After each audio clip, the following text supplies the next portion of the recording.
everyone. My name is Sherwin Anthony A. Aha, students of Negros Oriental State University, Shaton Campus, taking up Bachelor of Secondary Education, major in English. And I belong to Ed 203, Section B, Group 3. And now the unit that we're going to discuss is the Unit 3 about the organization and management centered classroom. So, as teachers, we are dedicated to becoming proficient, inductive, and responsible educators in an increasingly complex and challenging world. We do not just instruct, assist, and guide our students, but our challenge is to serve as effective classroom managers to our students towards quality learning. It is also very important that the teacher's action pose a great impact inside the classroom management. And there is no shortcut to class management. It's either you will be successful or fail um, in dealing with your students. That is why, as future teachers, we need to give our future student the best education that they deserve.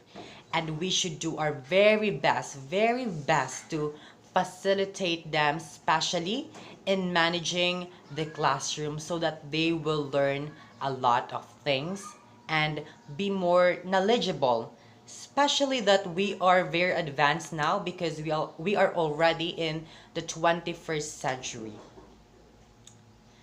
And there are four forms of learner-centered classroom organization, procedure, and physical structure. These are room structure. Second is classroom routine and procedure. Third is the social environment. And lastly, creating motivating learning environment. So the assigned form that I will going to discuss is the room structuring. So, what is room structuring? Room structure is a concept in the area of teaching quality and describes how teachers design tasks, share authority, and evaluate students' progress. So these are some examples of room structure.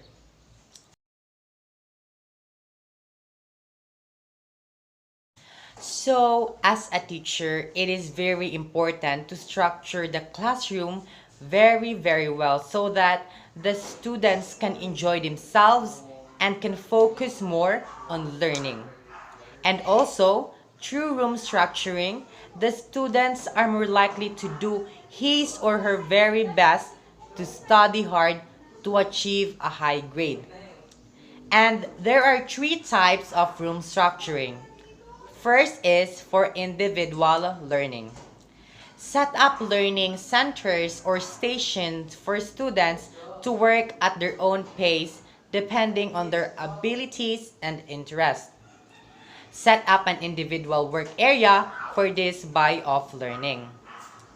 This type of room structuring is very important to a learner so that he or she can learn the value of being independent and how he or she can improve his or her ability on her own during class hours. The second type is for group learning. Organize them around tables and clusters of desks. You can organize them in group or for cooperative learning. This kind of room structuring is very helpful for learners because through this the learner can learn how important socializing with others, and also through this kind of structuring they can brainstorm their ideas and opinions about their experiences and a lot more. The third type of room structuring is activity oriented classroom. Set up a large table for cooperative projects, provide up space for wet or messy project. This type of room structuring will help the students to be more aware about his or her project, if it is good or not. Just like in my high school days, my projects was being put on those projects that is not really good, and at that moment I'm just so disappointed on myself. That's why it motivates me to do better and give my very best every time. That's why it is very important that in structuring a room, activity oriented classroom must be included. So now let's continue to classroom routine and procedure. Establishing routines is not that difficult for teachers who are strict and negotiating.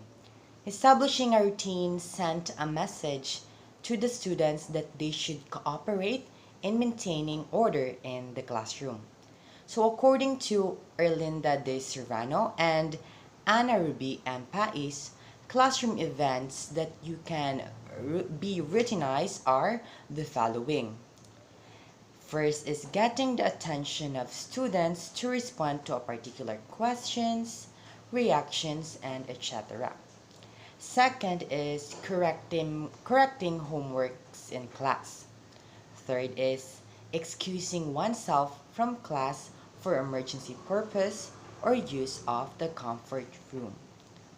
Fourth is posting of visual aids on the board. Fifth is updating oneself of the lessons when absent in class. Sixth is going out of the room during break time. Seventh is clearing the table, and that's after performance of tasks. Eight is swapping off partners on discussions.